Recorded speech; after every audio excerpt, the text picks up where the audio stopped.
Abra sua Bíblia lá no Evangelho de Lucas, no capítulo 6. Evangelho de Lucas, capítulo 6, do verso 6 até o verso 11. Sucedeu que em outro sábado entrou ele na sinagoga e ensinava. Ora, achava-se ali um homem cuja mão direita estava ressequida. Os escribas e os fariseus observavam-no, procurando ver se ele faria a cura no sábado, a fim de acharem de que o acusar. Mas ele, conhecendo-lhes os pensamentos, disse ao homem da mão ressequida: levanta-te e vem para o meio. E ele, levantando-se, permaneceu de pé. Então disse Jesus a eles: que vos parece? É lícito no sábado fazer bem ou mal, salvar a vida ou deixá-la perecer? E fitando a todos ao redor, disse ao homem: estende a mão. Ele assim o fez, e a mão lhe foi restaurada. Mas eles se encheram de furor e discutiam entre si quanto ao que fariam a Jesus. Até aqui, amém? A passagem ela vem trabalhando os conflitos que Jesus teve com os religiosos com relação ao sábado, que foi criado para o descanso do homem e também para adorar a Deus, ter um tempo de devoção ao Senhor. E do cumprimento da lei, na legalidade da lei, os religiosos se perderam quanto aos valores, estabelecendo o cumprimento da lei como mais importante do que aquilo que Jesus vai ensinar o que é importante, né? E Jesus reafirma a sua autoridade com relação ao sábado, dizendo que ele é Senhor do sábado e explicando com essa passagem, com essa cura, o verdadeiro significado do sábado. A gente vê aqui no verso 6 e 7 que alguns estavam ali na sinagoga, mas não vieram para aprender, como era o local de aprendizado, mas vieram para encontrar alguma falta em Jesus, para reunir evidências de como acusar Jesus formalmente. Depois você vê aqui que Jesus conhecia o coração deles, percebeu essa hipocrisia, essa maldade no coração deles, né? E vai ensinar quanto ao espírito da lei do sábado, mostrando que ele era Senhor do sábado e mostrando a finalidade desse dia de descanso e de adoração. E Jesus faz uma pergunta aqui no 9, se é lícito curar no sábado, salvar a vida. É claro que é uma resposta positiva, mas diante dessa pergunta de Jesus não permitia que nenhum ficasse neutro. E eles não ficaram mesmo, porque embora verbalmente eles não responderam a pergunta de Jesus, eles demonstraram que estava no coração deles, cheio de ira, porque no último versículo diz que eles ficaram irados, cheios de furor, e discutiam entre si quanto ao que fariam com Jesus. Se você ler essa passagem em Mateus vai dizer que eles estavam conversando para saber como é que matariam Jesus. Então, a verdade, esse era o espírito deles, né? E com relação ao sábado, nada proibia de alguém falar ou de alguém estender a mão, né? Não havia essa proibição. Era permitido que fosse feito alguma coisa para que a enfermidade de alguém não piorasse. Então, se alguém estava enfermo, a lei não impedia que fosse feita alguma coisa que a pessoa não piorasse, mas não estabelecia nada que pudesse fazer que ela melhorasse. Mas o espírito da lei é de amor, né? E Jesus então vai ensinar o que ele vai ensinar aqui, restituir a saúde dessa pessoa, desse homem. Ele acaba ficando inserido na sociedade, tendo maior possibilidade de trabalho, não é isso? É curado, resolve um problema que ele não podia resolver e aumentou as chances dele para a vida, né? Eu queria compartilhar essa questão da graça de Deus, porque esse é um texto cheio da graça de Deus. A graça na paciência de Jesus para com os que estavam com o coração cheio de ódio, a graça de Jesus para com o enfermo e a graça de Jesus ao ensinar o verdadeiro espírito da lei, o que é que a lei ensinava aqui com o que ele fez. E eu queria tirar alguns ensinos para a nossa vida, 3 ensinos, E o primeiro está aqui no verso 6 e verso 7, que a gente vai voltar a ler, que diz assim: sucedeu que, num outro sábado, entrou ele na sinagoga e ensinava. Ora, achava-se ali um homem cuja mão direita estava ressequida. O ensino que eu quero tirar aqui é dessa expressão, achava-se ali um homem, né? Ou em outra versão, estava ali um homem. Num mundo de necessidades,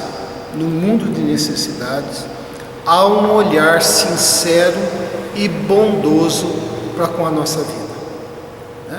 No mundo de necessidade, quando diz assim, achava-se ali um homem, achava-se ali uma pessoa, podia ser, achava-se ali o Henrique, achava-se ali a Raquel, achava-se ali uma pessoa cheia de necessidades, com os seus problemas, com suas questões, com as suas dúvidas, com os seus lamentos, com as suas dores, enfim, assim é no dia a dia, acha-se ali, acha-se no outro lado, pessoas com os seus problemas, não é assim? Achava-se ali na sinagoga um homem com um problema, enfermo, com a mão ressequida, com a mão atrofiada, esse é o sentido da palavra, né? E a gente vai enfrentando as nossas dificuldades aqui, como ele enfrentava as suas dificuldades. Mas é verdade também que na nossa luta, no dia a dia, com as nossas dificuldades, muitas vezes bate o desânimo, né? De tanto enfrentar. Às vezes é uma situação que perdura, né? Às vezes são situações que surgem no dia, se resolvem no dia, situações que surgem no dia, no outro dia a gente resolveu, mas há situações que permanecem e a gente todo dia se depara com aquilo, não se resolve do jeito que a gente quer, nem no tempo que a gente quer, muitas vezes desanima. Outras situações que trazem complexos, podem trazer complexos, né, que não dá para resolver, ou marcas emocionais na pessoa devido ao problema que ela tem, como talvez pudesse acontecer na vida desse homem. Mas há alguém ali que entrou na sinagoga e enxergou aquele homem. Como também no dia a dia alguém que olha para a gente com bondade e com amor, que é o nosso Deus, o nosso Senhor, que olha as nossas questões. E essa questão do olhar é interessante, porque os fariseus olharam para aquele homem, eles já estavam com um pensamento pré-concebido para ver se Jesus ia curar. Quando Jesus pede para aquele homem ficar em pé, eles olham para aquele homem e aquele homem se transforma num instrumento de possibilidade para acusar Jesus. Eles viram um homem com um problema, mas não enxergaram o problema do homem. Eles viram um homem como uma possibilidade para eles atingirem o que eles estavam querendo fazer com Jesus, não é isso? E assim acontece entre os humanos, entre nós. Deparamos com as pessoas, vemos os problemas, mas muitas vezes não enxergamos. Nós vemos, mas não enxergamos. E isso é assim mesmo, porque o apelo para nós amarmos uns aos outros, estendermos a mão e sermos generosos, é um apelo forte na palavra, não é isso? Nos chamando ao bem. Nós temos exortações de amar a Deus, amar o próximo, sermos generosos, fazermos o bem, acudirmos os necessitados, né? Socorrermos os aflitos, não é assim? Há um apelo forte. Por que é um apelo forte na palavra? Porque a gravidade do apelo é proporcional à gravidade da falta, né? Por que o apelo é tão veemente? Porque nós escorregamos de forma veemente também. Ou seja, enxergamos os problemas, vemos as pessoas com problemas, mas não enxergamos os problemas. Por isso que é o apelo da palavra. Agora, Jesus nos vê de fato. Jesus entrou ali, Jesus não só viu o coração daquelas pessoas cheio de astúcia, de malícia, né? E mal intencionadas como elas estavam, como Jesus viu o homem enfermo, viu o homem com a mão atrofiada. Como Jesus também viu a falta de discernimento, de conhecimento deles com relação ao espírito da lei com que Deus deu a respeito do sábado. O sábado era para o homem descansar e um tempo para adorar a Deus. Ora, Jesus está dizendo, escute, quando você faz o bem a alguém, você promove descanso nessa pessoa. Quando você faz o bem a alguém, você adora a Deus através da vida da pessoa. Então, como que curar no sábado não seria lícito? É isso que Jesus está ensinando. E essa verdade de que alguém que olha para a gente, um olhar bondoso e generoso, como é o Senhor, é um encorajamento para a gente não se sentir desamparado. Porque pode ser que pessoas nos vejam, mas não nos enxerguem, não é? Mas o Senhor vê e nos enxerga. Então isso é um encorajamento para a gente confiar, para a gente buscar, para a gente se abrir, para a gente desabafar, para a gente esperar o milagre. É um encorajamento para a gente, porque Jesus está vivo, Jesus é o mesmo e Jesus está presente na nossa vida. Então, diante desse ensino, cabe a cada um de nós permanecermos firmes na nossa confiança, na nossa fé, firmes em seguir ao Senhor, firmes no nosso compromisso com Cristo e na esperança em fé, de que ainda que a gente tenha, como a gente disse, aquelas situações que a gente gostaria de ver resolvido no dia seguinte ou no mesmo dia, mas elas continuam, nós sabemos que alguém está com um olhar bondoso e generoso sobre a nossa vida. Amém? Segundo o ensino, está no verso 9, que diz assim: então disse Jesus a eles: que vos parece? É lícito no sábado fazer o bem ou o mal? Salvar a vida ou deixá-la perecer? Né? É lícito fazer o bem, e é lícito fazer sempre. Por quê? Porque Deus age assim, né? Não é assim que Deus age? Não é assim que Cristo agia? É lícito fazer. Não é lícito a gente ser fiscal da vida do outro. Não é lícito, né? Como eles estavam fiscalizando a vida de Jesus, né? Não é lícito querer exercer controle sobre a decisão de ninguém. Não, tem que cuidar da nossa vida, se importar com o outro, mas não gerenciar a vida do outro, nem denegrir a reputação de ninguém por meio da fofoca ou de qualquer outro meio. Não, isso não é lícito, a palavra não permite isso. Não é lícito a gente acumular para a gente e não repartir, a palavra diz que isso não é lícito. Não é lícito a gente se apropriar de coisas ou de sentimentos das outras pessoas e brincar com isso. Não é lícito. Não é lícito enganar, não é lícito prometer e não cumprir. Não é lícito. Porém, fazer o bem é lícito. Fazer o bem aos animais é lícito, como Jesus em outra passagem diz assim: se um animal teu cair no buraco no dia de sábado, você não vai socorrer? Quanto mais vale a vida humana. Jesus estava estabelecendo a prioridade. Como é lícito fazer o bem às pessoas, é lícito fazer bem aos animais, é lícito fazer o bem à natureza. A gente está vendo quanto que a gente está pagando por não fazer isso. É lícito a gente ser generoso para com a vida. Sabe como que você é generoso com a vida? Quando você entende que na vida há tempo de nascer e há tempo de morrer, há tempo de sorrir e há tempo de chorar, há tempo de abraçar e há tempo de afastar-se de abraçar. Você é generoso com a vida quando sabe que a vida tem alegria e tem tristeza, tem coisas que dá certo e coisas que não dá certo. Isso faz parte do viver. Não ser generoso com a vida é só sorrir quando a vida sorri para você, mas quando as coisas se tornam difíceis para você, você pragueja contra a vida, né? Isso não é ser generoso com a vida. É lícito a gente acumular tesouros no céu, fazendo bem a uma alma humana, porque todo bem feito a uma alma, a alma é eterna. Logo, se esse bem foi feito a algo eterno, acumulamos tesouro nos céus, né? Já desde aqui na terra. É lícito a gente estender a mão àquele que necessita. É lícito, como Paulo diz, interceder por todos os homens. Não selecionar quem a gente vai interceder. É lícito fazer isso. Jesus está ensinando que é lícito curar no sábado e em qualquer outro dia da semana. Todos os dias é dia de cura. E você, não sei se você sabe ou não, mas você pode curar ou adoecer alguém.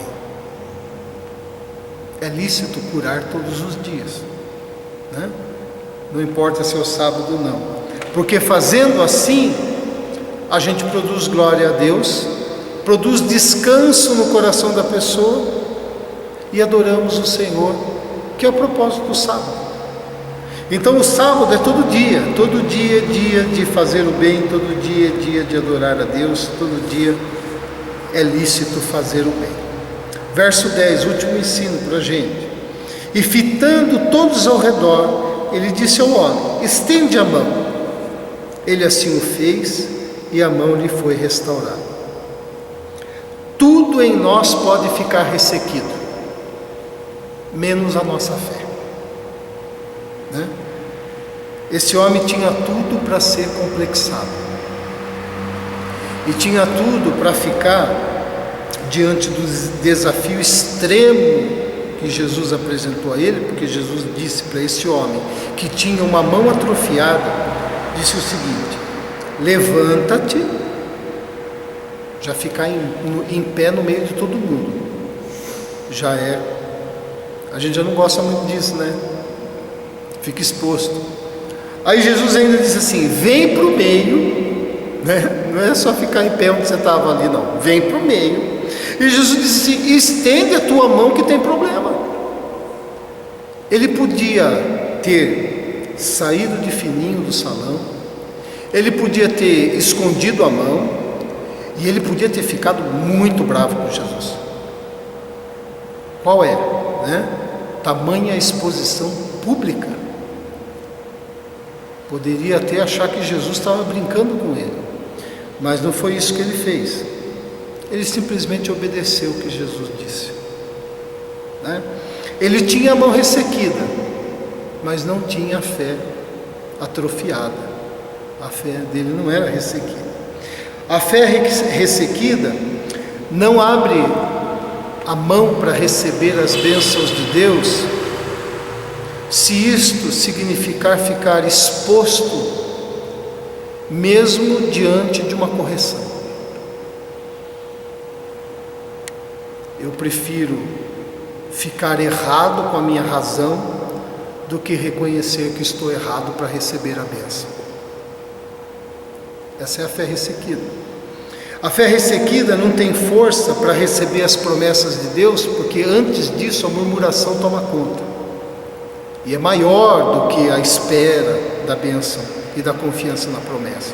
Então é um tempo constante de reclamação. A fé ressequida prefere estar bem diante dos homens do que estar bem diante de Deus, porque às vezes estar bem diante de Deus pode significar não estar bem diante dos homens. Imagine esse homem com todos os olhares sobre ele, né, diante da situação dele. E a fé ressequida não crê que já recebeu sem antes ter recebido. Não consegue crer assim. Antes de ter recebido, já crê que recebeu. Não consegue esse movimento. Então, diante dessa palavra, eu queria perguntar, só para a gente pensar: o que está ressequido em sua vida? Seu casamento? Relacionamento com alguém? Um filho? Um amigo? Sua vida de devoção a Deus está atrofiada? Ou a constatação da sua limitação e você aceitar isso? Algum erro que possa estar acontecendo? A gente deve lembrar que no mundo de necessidade há um olhar bondoso e generoso para a gente, em que a gente pode confiar para sair dessa situação. É bom que a gente lembre que é lícito a gente fazer o bem, por isso a gente não deve ficar encolhido. Aquele homem não ficou encolhido, né? Ele se expôs. E para nós examinarmos a nossa fé, se a nossa fé não está ressequida, e olhar os exemplos de fé e saber que esses exemplos de fé não são apenas para alguns, mas é para todos aqueles que creem em Jesus. Então essa palavra é para que a gente examine a nossa fé e a gente se encoraje na graça de Deus. Por isso, vamos orar.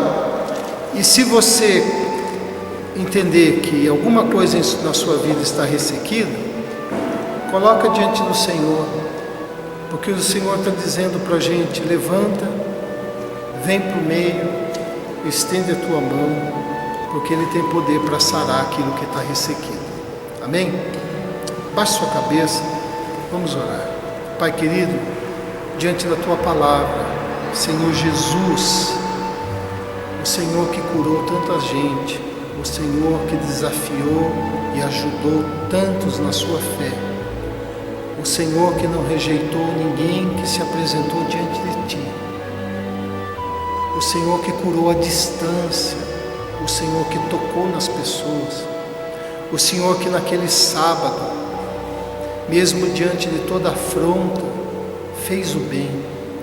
É diante de que nós apresentamos a nossa fé, o nosso interior, a nossa limitação, nossa pequenez, mas o nosso desejo de crescer.